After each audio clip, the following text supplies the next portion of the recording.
तो सेना में भर्ती की नई स्कीम जिसको लेकर बवाल और उस बवाल के पीछे की राजनीति, और इसी पर आज हम चर्चा कर रहे हैं। सभी खास मेहमान हमारे साथ बने हुए हैं। फिर से प्रेम शुक्ला जी आपके पास में आऊंगी, क्योंकि एक आरोप विपक्ष की तरफ से यह लगाया जा रहा है कि इस पूरी स्कीम को लेकर सेना में जो भर्ती की जा रही है युवाओं की, आप यंग सेना बनाने की बात कर रहे हैं, लेकिन इसके तहत तो युवाओं के अधिकारों का हनन हो रहा है।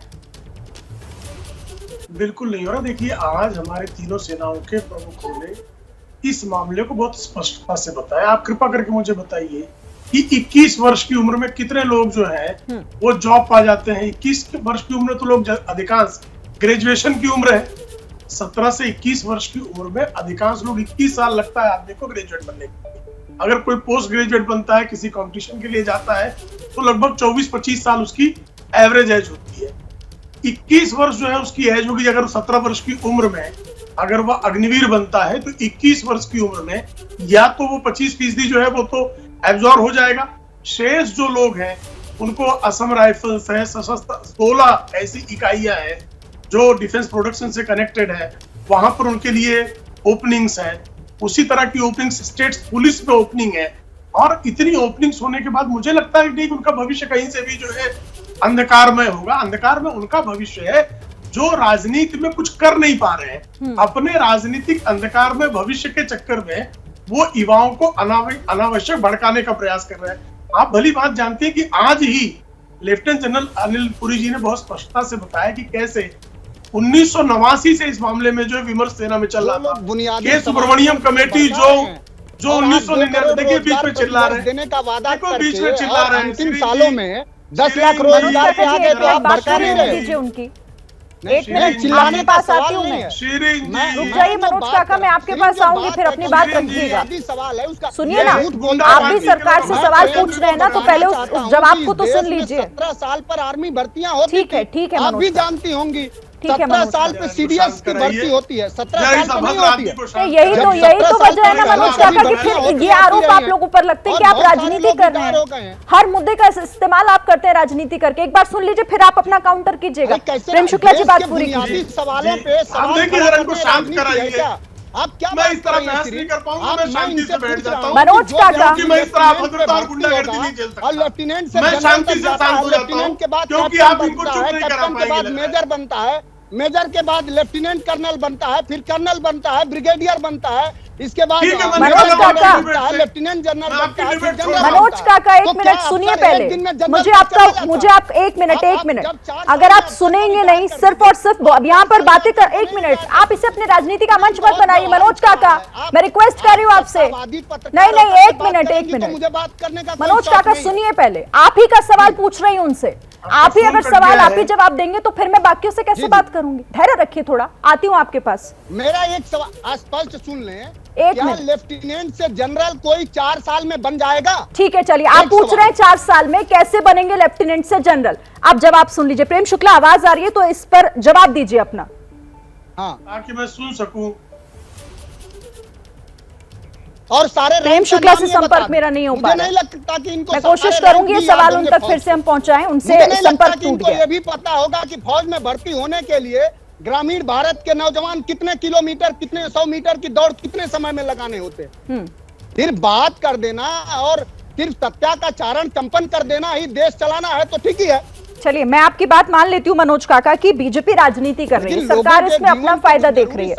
पर मुझे ये तो बताइए आप कि सेना की तीनों विंग आकर प्रेस कॉन्फ्रेंस करके गई हैं, वो तमाम सवालों के जवाब देकर गई हैं। उस पर कोई ऐतराज, उस पर कोई आपत्ति है तो बताइए, फिर उस पर चर्चा करते हैं। ब्रिगेडियर साहब हमारे साथ बैठे हुए हैं। हाँ, मुझे आपत्ति है शिरीन जी, मैं बताता हूं। जी नहीं, ये शिरीन आपका बहुत बुनियादी सवाल है कि सेना के तीनों लोगों ने प्रेस करा है। ये देश में पहली बार ऐसा हुआ होगा स्वतंत्र भारत में कि सेना का भी राजनीतिकरण किया जाता। ये आप भी जानती हैं, मैं भी जानता हूं, सारी दुनिया जानती है। सेना पर सवाल कम से कम मत उठाइए।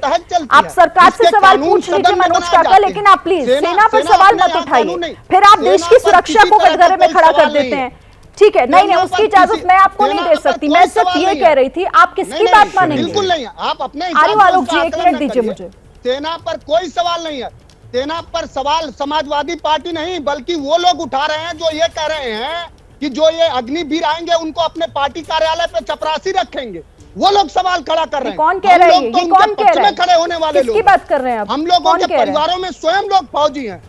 ये भारतीय जनता पार्टी कह रही है। आपने कैलाश विजयवर्गीय का सवाल नहीं सुना? ठीक है, आपने चलिए, मैं उनके प्रेम बयान शुक्ला नहीं जी सुना? जैसे जुड़ेंगे, जिन- मैं आपका जिन सवाल लोगों पूछ ने लूंगी। इस देश के सरहद के लिए अपने आप को न्यौछावर किया हो, शहीद किया हो, ठीक है। उससे आप कहेंगे कि हमारे दरवाजे पे आप बॉडीगार्ड रहोगे? ठीक है, चलिए, यही भारतीय जनता ये पार्टी सवाल मैं सम्मान पूछूंगी करे आपका। देश अब के मैं सेना। आलोक शर्मा ये जी, सवाल आप है, अपना आप एतराज बताइए। बताइए, फिर मैं ब्रिगेडियर साहब से उसका जवाब ले लूंगी। आप कह रहे थे कि आपका सवाल है उस प्रेस कॉन्फ्रेंस से जुड़े हुए। सबसे पहली चीज देखिए, हाँ। मुझे लगता है सबसे पहली चीज तो दिक्कत यही है कि सरकार का ड्राफ्ट आया नहीं है, और सरकार के ड्राफ्ट से पहले सेना के तीनों अध्यक्षों को बैठाकर आप प्रेस कॉन्फ्रेंस करा रहे हैं, उनसे स्टेटमेंट दिलवा रहे हैं। ये काम सरकार का है, ये काम आर्मी का नहीं है। हमारे यहाँ पर आर्मी सरकार के अधीन काम करती है, सरकार आर्मी के अधीन काम नहीं करती है, बनाना रिपब्लिक नहीं है। दूसरा सवाल हमारा, क्या शहीद का दर्जा मिलेगा? क्योंकि ड्राफ्ट ही नहीं आया। हम और आप तो वैसे ही रोज चर्चाएं करते चले जा रहे हैं। अगर शहीद कोई हो जाता है उसमें तो पैसा सरकार नहीं देगी, इंश्योरेंस कंपनी देगी। अब इंश्योरेंस कंपनी क्या देगी, क्या उसकी पॉलिसी होगी, वो बाद का विषय है। जुनून और मोटिवेशन, 4 साल में 6 महीने ट्रेनिंग में निकल गए, 6 महीने रिटायरमेंट की एज में निकल गए, और उसके बाद 11,71,000 रुपए दे के घर भेज दिया। वो अपनी शादी करवाएगा, अपनी बहन की शादी करेगा, वो करोड़पतियों का बच्चा तो है नहीं। उसके बाद जो लोग बार बार कह रहे हैं पेंशन की जरूरत नहीं है, आरबी शर्मा साहब तो मेरे बड़े वरिष्ठ हैं और फौजी हैं, रिटायर्ड। आरबी शर्मा साहब एक चेक बनाइए, जितना अभी तक पेंशन लिया सारा लौटा दीजिए, और आगे कहिए मुझे पेंशन नहीं चाहिए। आप केवल बातें मत बनाइए, प्रैक्टिकलिटी सोचिए। गांव में अगर 3-4 लड़के गए और 3 रिजेक्ट होकर गांव में आ गए और एक फौज में रह गया, वो 3 गांव में वापस आ पाएंगे शर्म के माध्यम से? दूसरा सवाल मेरा, आप कह रहे हैं सब एसएससी में मिल जाएगा, वहां जॉब मिल जाएंगी, वहां जॉब मिल जाएंगी, क्या वहां पेंशन नहीं देंगे क्या आप उनको? क्या वहां पर डायरेक्ट उनकी एंट्री हो जाएगी क्या वो 24 साल का 23 साल का जब बाहर आएगा फिर वो एंट्रेंस एग्जाम की तैयारी करेगा उन एग्जाम के लिए? क्योंकि आज तो कहीं पर भी एंट्रेंस एग्जाम के अलावा तो है नहीं। आपने कहा डिफेंस मिनिस्ट्री में 10% रिजर्वेशन है, एसएससी यूपीएससी में कर दिया क्या आपने? एसएससी यूपीएससी का एक्ट जो है वो पार्लियामेंट से पास होता है, इन बयान वीरों के पास इससे पास नहीं होता है। क्या पीएसयू प्राइवेटाइज हो गई अगले 5 साल में तो कौन जिम्मेदार होगा उसके लिए? यूपी पुलिस में कितने रिजल्ट आए हैं? यूपी पुलिस में मुख्यमंत्री महोदय ने बोल दिया कि हम उनकी भर्ती कर लेंगे। मध्य प्रदेश में 10% का कोटा है, वो हजारों पूर्व सैनिक सड़कों पर उतरे हुए हैं, कोई पूछने वाला नहीं है। आसाम पुलिस में आपने कहा कि वहां पर हम उनको रिजर्वेशन दे देंगे। अरे भाई, हम आसाम पुलिस के लिए जिंदगी नहीं देना चाहते हैं। वो युवा वो कहते हैं मैं फौजी बनने के लिए पैदा हुआ हूं, मैं आसाम पुलिस में जाकर आसाम गवर्नमेंट के अंडर काम नहीं करना चाहता हूं। आप कैसे समझाएंगे उनको? मुझे लगता है सबसे पहले ड्राफ्ट आना चाहिए था। वास्तव में इनकी स्कीम क्या है, लेकिन निकम्मी सरकार है कि ड्राफ्ट तक नहीं लाती है। आपने मनोज काका और आलोक शर्मा दोनों को सुना होगा, इनका सीधा ये कहना है कि ये काम आपका था। आप प्रेस कॉन्फ्रेंस करके, ठीक है आलोक जी अब जवाब ले लें, इन तमाम सवालों का जवाब आप देते, ना कि सेना के तीनों अधिकारी आकर उस पर जवाब दे रहे थे। आप लोगों ने क्लैरिटी नहीं रखी है इस योजना में। शीरिन जी, अगर आप मुझे जो है अनडिस्टर्ब बोलने देने की इच्छा हो तो मुझसे बुलवाएं, बोलिए प्रेम, क्योंकि लगातार मनोज काका ने जिस तरह से डिस्टर्ब किया और उनको आप नहीं रोक सकी, वो अत्यंत दुर्भाग्यपूर्ण है। इस तरह से बहस नहीं होती है। अगर मैं दूसरों के बीच में चिल्लाने लगूंगा तो कोई औचित्य नहीं रह जाएगा इस बहस का। पहली बात। दूसरी बात, कृपा करके मुझे बताइए, रिक्रूटमेंट के प्रोसेस किसका है? सेना का है। निर्णय किसका है? सेना का है। प्रेस कॉन्फ्रेंस कौन करेगा? सेना करेगी ना। ये सेना के लोगों ने ही अग्निवीर योजना रक्षा मंत्री जी ने घोषित की, सेना के लिए घोषित बंद कर दीजिए, आज तीनों सेनाओं कर के फिर बीच में चिल्लाने लगे। आलोक जी डिफेंस कमेटी को बंद कर दीजिए। सुनना जरूरी है आलोक शर्मा, सुनना जरूरी है, जवाब लेना बेहद जरूरी है। अगर आप सवाल पूछ रहे हैं, अगर आर्मी डिसीजन लेगी तो आर्मी पाकिस्तान पे कल को युद्ध कर देगी। आलोक शर्मा जी एक सेकंड, आपको रुकना होगा यहाँ पे। आर्मी का डिसीजन है। ये जो मौखिक अतिसार करते हैं लोग, इस मौखिक अतिसार पे जो बहस नहीं, आप गलत बयान कर रहे हैं। ये सरकार डेमोक्रेटिक गवर्नमेंट है, गवर्नमेंट आर्मी को बताती है कि क्या क्या करना है, कैसे करना है। आलोक शर्मा जी, आपने अपना सवाल पूछा। एक मिनट प्रेम शुक्ला जी, थोड़ा सा आप शब्दों का ख्याल रखिए। लेकिन आलोक शर्मा, एक मिनट, वो मर्जी बोल के चले जाते हैं बीजेपी के। एक मिनट, आप लोग एक एक करके बात रखिएगा। शर्म लोग, एक मिनट, पूरा चिरकुट जो है सारे बीजेपी में भर्ती हो गए। चिरकुट कहीं का प्रेम शुक्ला जी प्लीज थोड़े से शब्दों का ख्याल रखिए। सबका सम्मान करना होगा। आप लोग प्लीज एक दूसरे पर इस तरह से पर्सनल अटैक मत कीजिए प्लीज। आर्मी को फ्रंट आलोक शर्मा और प्रेम शुक्ला जी, मैं दोनों से पर्सनल होने की जरूरत नहीं है यहाँ पे। अब ये लड़के आ गए तो ये आतंकवादी हो गए। आलोक शर्मा जी, मुझे आपका माइक डाउन करना होगा आलोक शर्मा जी, क्योंकि आप जवाब सुनने के लिए आए ही नहीं है। सवाल पूछिए तो जवाब तो सुनिए। प्रेम शुक्ला जी बोलिए। देखिए, बहुत स्पष्टता से अग्निवीरों के संदर्भ में योजना पहले दिन रक्षा मंत्री जी ने बताई, उसके बाद भी भ्रम फैलाया गया। आज ये बार बार आलोक शर्मा पूछ रहे हैं कि क्या उनको शहीद का दर्जा मिलेगा। मैं इनसे पूछता हूं कि आज इन्होंने सेना की प्रेस कॉन्फ्रेंस सुनी क्या? सेना की प्रेस कॉन्फ्रेंस में स्पष्टता से कहा गया कि जिन सैनिकों का बलिदान सीमा पर युद्ध के दौरान होगा उनको सारे वही दर्जे मिलेंगे जो सैनिकों को मिलता है। उनके संदर्भ बहुत स्पष्ट है, लेकिन ये कोई प्रेस कॉन्फ्रेंस सुनेंगे नहीं, अग्निवीर योजना अग्निपथ पर बात करेंगे नहीं, और दर्जा नहीं है, बेनिफिट है। भ्रम फैलाएंगे। अरे बेनिफिट क्या होती है जी? बेनिफिट जो है और क्या मिलता है सेना को, जो है बलिदानी का दर्जा अलग चीज है, बेनिफिट अलग चीज है।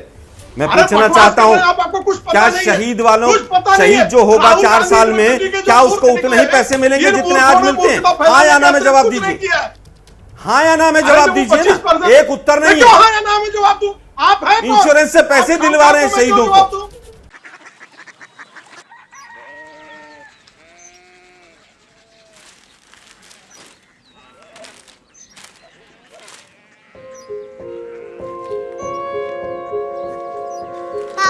बाबा कोरिया सिटी जानिए ना।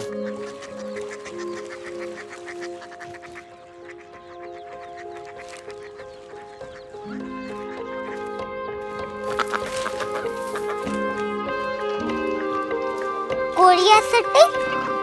हाँ।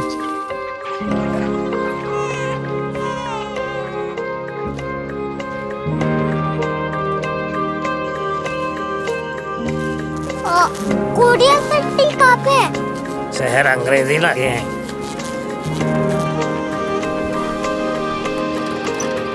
Korea city.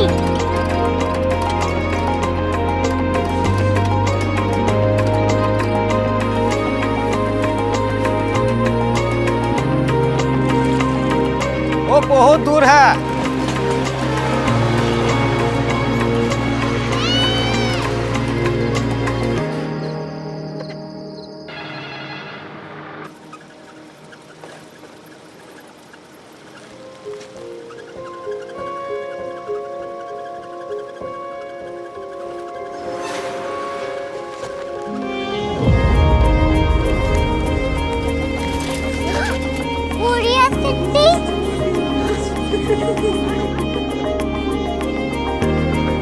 दुनिया कुछ लोग बड़े होते हैं। कोरिया सिटी कहाँ है? प्रोफेसर साहब को पता होगा। हो, ये छोटा वाला ग्लोब लगता है और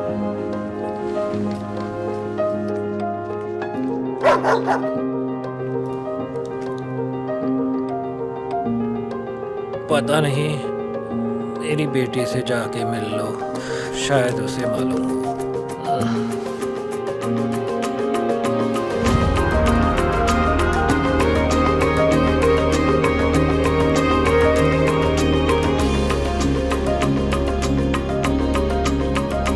हाय, बाबा ने भेजा है।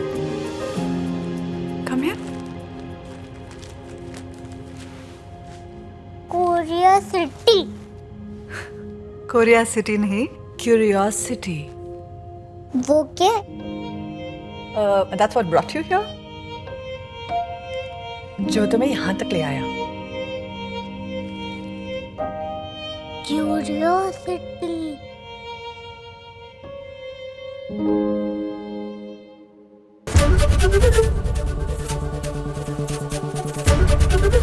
एबीपी न्यूज आपको रखे आगे।